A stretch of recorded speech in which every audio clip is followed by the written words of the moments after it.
What's up, everybody? It's time for a little farm update. And what have I been doing? So what's interesting is one of the Australorps decided to move into that coop, and it looks like they shut the coop door on themselves, or somebody shut them in. Let's fix this. There you go. There you go, girls. Okay. Henry, was that you? Did you do it? I threw him out an old cucumber too so they could pick at it. And I wanted to give an update on Willy. We noticed he was starting to put weight on when we took his blanket off a little over a week ago. And since Chad's been home and been doing most of the feeding, I haven't looked at him lately or as much. And I'm thinking he's putting on weight slowly but surely, which that's the best weight to put on weight, or lose weight for a person for that matter, is slowly, because it's always healthiest. So he is making progress. We are out of the Rural King feed, and so they are just getting the Yoder feed twice a day. I would say probably a coffee can, a little under a coffee can a piece a day.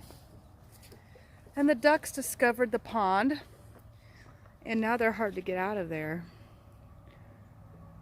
The pond's not even all the way full, but yeah.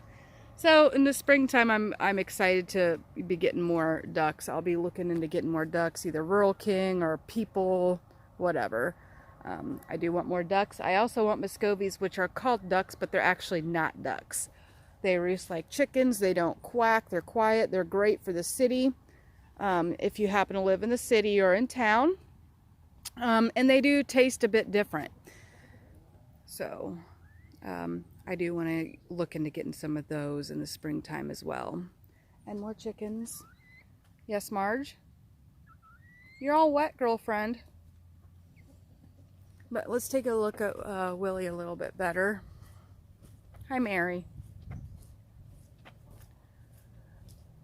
And what I noticed more than his ribs is this back point, his butt point right here, and right here by his flank, or his flank's down here, but by his hip bone starting to fill out more. He's nowhere near as skinny. What are you doing? Spitting out water? Yeah, it's kind of muddy. I'm going to get out of here. So the past few days, or past few weeks rather, I've been canning stuff up. I've made chili that I canned up. We got some venison given to us. I'm going to make deer stew and deer chili and can that up. I don't have all the ingredients right now, so that's on the back burner.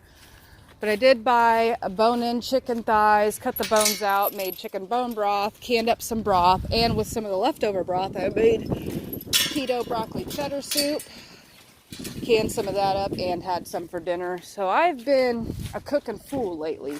I also made chicken soup, canned that up.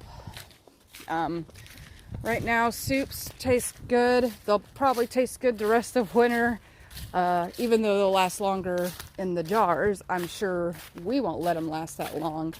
We really enjoy the canned soup things because when we're hungry, we want a home-cooked meal and we want it now. It's easy just to open up a jar, slap it in the microwave or on the stove, and cook it. So we are smitten with that, and we're going to keep doing it. And to be honest, I have a pressure cooker but not a pressure canner, and I read that it's just the weight difference. So if I bought different weights for the pressure cooker, it would be suitable enough to can in. But I've been watching Make It Make and different channels like that where they go visit the Amish, and the Amish don't pressure can anything, and they even can meats and whatever. And even the old canning books would give water bath canning links and stuff, and people all over the country still water bath can. So I've been just water bath canning everything, and everything's turned out great so far, so I'm not opposed to that at all. Now I do wish I had a bigger water bath canner that I could fit more than 4 pints in, but I mean, I just bought a stock pot from Walmart and used a little rack to put at the bottom of it and used that, and it works just fine. So you know, yeah, I would like a pressure canner just because the processing times are shorter, but it's not a necessity. So I am making it make, Miss Make It Make, and just doing what I can. My garden did not last. I didn't have a way to cover anything, and a couple weeks ago when it got down to the 20s for like 5 days straight, it took out my peas and my kale. I debated whether letting the chickens go in there and clean it up or not, but I still have my asparagus growing up against the deck. So I'm not going to let them go in there. When I expand the garden out here, I will not have perennials in it. I decided that way I can open it and let the chickens go in there when I want them to clean it up and whatever. But I'm thinking that the one bed next to the deck, I may turn into a perennial bed. I'm not sure. I mean, if I'm not going to let the chickens in there, does it matter which beds my perennials are planted in? No, but yeah, so I'm still deciding that. We're still going to move forward with expanding the garden out here. I did find some long rectangular grow bags on Amazon for about $20 a piece, and galvanized raised beds with covers on them for about $80. So I'm really crossing my fingers and hoping that I can get some. I've got them on my Amazon wish list. I could share my wish list in the description. That I can get a hold of some of those. I really want about 4 to 6 beds, probably 6, to shove back in here. That would be ideal. If you don't know, they're already planning another scam-demic called SPARS, and it's supposed to come out in 2025. So nothing is going to get better. We're just going to have to be prepared and do what we can do to mitigate the situation and all that stuff. And they're also trying to get people to register their home gardens. And my theory behind that is that they can come take from you to give to somebody else who isn't doing it. I don't know if it's whether they physically cannot do it because they live in an apartment or whatever, or they just don't want to do it. Either way, I'm not okay with that. I'm okay with giving my food out if I'm asked, but I don't want it stolen from me. I never liked that, not even in the city when I lived there and people would steal out of my garden. So that's my feelings on that. So I'm going to expand my birds next year, expand my garden. Willy's looking great, and I've been a canning fool. It's supposed to get quite chilly again. So I'm just outside trying to enjoy the weather today. It was raining and I was going to clean the coops out, but I think I'm going to wait for tomorrow to do that. It's supposed to be 45 degrees tomorrow, so it's not going to be too cold, so I'll just wait.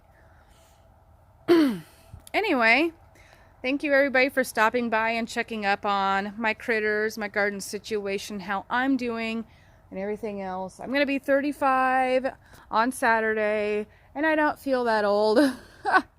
So I'm trying to get over that, get over the whole number thing. Before I take off, I forgot to let y'all know this amazingness right here has happened within the past week. The old stove, which is right there. Yes, we have to get this dining room cleaned up. That's another whole story. This was the only burner working, and it was going out. This stove, I would imagine, is as old as this house, and this house was built in 78. See the hood? Old as crap. But this is a fantastic stove. When you open the oven door, the light comes on so you can see. It's got 5 burners on there. It's gas. It's going to heat the house while we're using it and save money. Because in this room, we have one of these infrared wall heaters that he got on Amazon, which is great. But running gas is cheaper. So we are super stoked that this is finally in. This stove was back behind the black stone there against that wall, if anybody has actually paid attention and all that stuff. So now I got more space in the kitchen, and I'm excited. I was looking on Amazon for like little roller islands and stuff like that. Like, yes. Now I wish I had more counter space. That's kind of why I wish I had that an island. But that's not necessary. I'm just stoked. And I got 2 new little kittens. Dark gray kitty came back mangled with her foot gone, her leg bone hanging out on one side and her flesh on the other. So we had to put her down, sadly. These two kittens right here were bottle-fed babies. They're 6 weeks old. This is Cream, and this is Pepper, and they're both females. And their surrogate mother was a dog, so they are not scared of my dogs. They like to snuggle with them, and they are very loving little things. They love to cuddle people and everything else, so I'm stoked. Thank you for stopping by, everybody. I love you, and so does Jesus. God bless.